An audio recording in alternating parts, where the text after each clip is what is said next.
morning, everybody, and a happy Wednesday morning. Well, as usual, Meghan's comments are flying around the world. A lot of people have taken to task with some of the things that she said when she was talking to these girls. Remember when she did that promo? And a lot of people have had a lot of things to say, so we're going to jump in and cover that really quickly. By the way, a big thank you to that one on Twitter for the 2 pictures you see. Oh, I love memes. I wish I could make them. All right, let's jump in and cover, shall we? Let's go. This has got to be one of the funniest comments somebody has left to me. Oh my God. And that's where the title came from, you guys. A bully, a narcissist, and a liar walk into a bar and the bartender asks, "What can I get you, Meghan?" Oh my God, that's a good one. All right, let's move on to our story. You guys, the comments that Meghan Markle made to children, that you're trying to beef up in this world in case they're bullied, to sit there and say, "Oh, well, I was one of the most bullied people in the world," has sparked so much anger that people are weighing in to what's going on. Political commentator Chloe Dobbs was on GB News, and this is what she had to say. She said, and I'm quoting, "This is the most pathetic thing that has come out of Meghan's mouth. Tell this to kids who get beat up over and over and are bullied by parents in abusive households. How pretentious." I completely agree. Former BB presenter Liz Kershaw said it perfectly. She said, "Meghan is not a victim of bullying. It's actually, she's being criticized, deservedly so, for her actions. Most of the criticism is negative, but let's face it, she deserves it." Benjamin Butterworth, who is a journalist in the UK, said that some of the criticism Meghan gets is unjust. We're obsessed in the media, and it's not nice to be on the receiving end of it.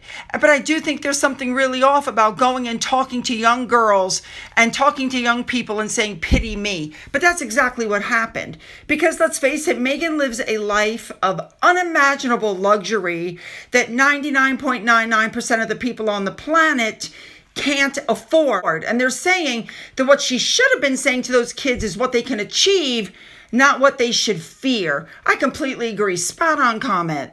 I mean, this was such a selfish and tone-deaf remark. She had the chance to uplift girls and she blew it.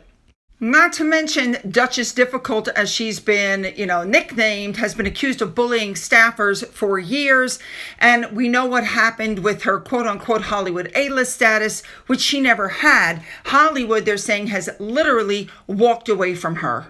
We all heard what happened with that quote-unquote surprise red carpet appearance at the Children's Hospital in Los Angeles on October 5th, when Meghan wore that horrible red Caroline Herrera dress from 2021. They're saying she seemed very lost, okay? So then Lizzie Cundy stepped up to the plate. She had something to say about what happened. So Lizzie Cundy was on GB News and she said, this is the kind of event you want to be seen at. It's every 2 years. And I was hoping that Meghan would do something for charity, maybe give a speech, but it appeared she was, there for the photos. She said Meghan wasn't there for long. There was a funny point where a lady asked for a selfie and her face looked like she swallowed a wasp. She said she needs LA, but LA has had enough of her. She's cooked her goose there because she makes it all about herself. She goes, "That's the problem. The charity does great work, but Meghan made it all about Meghan."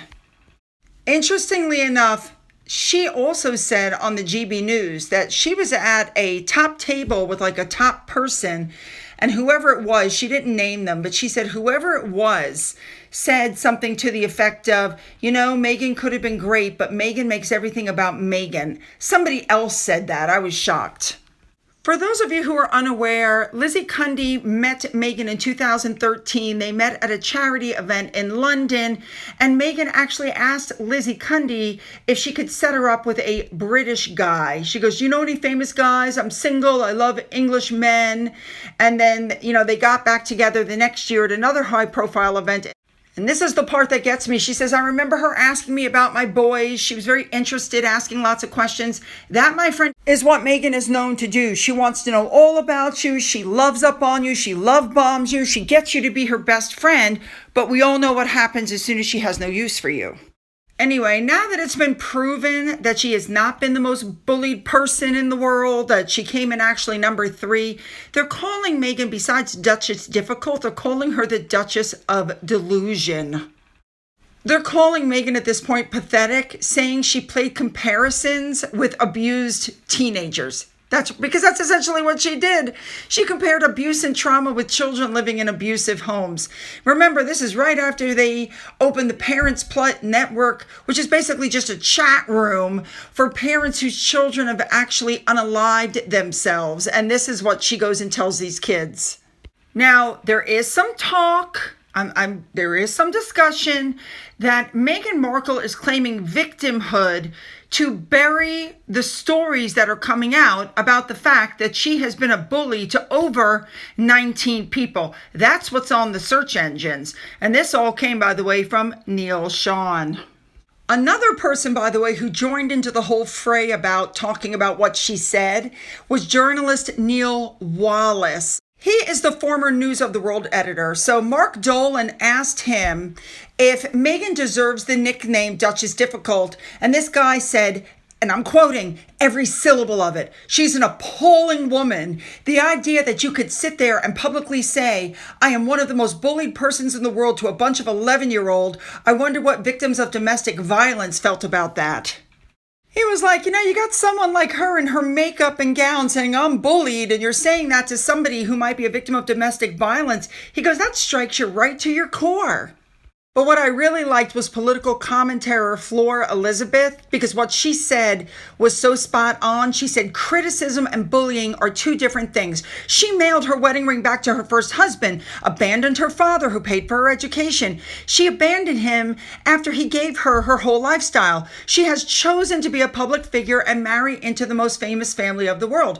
And she's spot on. We are not criticizing her. We're criticizing her actions. We're criticizing her behavior. We're criticizing the horrible things that she says. That is not bullying. That is criticism of somebody who has chosen to be in the public realm. Spot on. I think we've all figured out by now that Meghan wants public attention, but she doesn't want any criticism of any kind. She just wants you to love her. And we all know it just doesn't work that way. You guys know what to do. I want your comments. Make them good. Make those comments good because I read every single one. Then I want you to go down into the description box after you hit the like and the subscribe and the bell for the notifications that you will not receive. And hit the link for video number 2. You're not going to want to miss it. There's a lot going on. Follow me over. Let's go.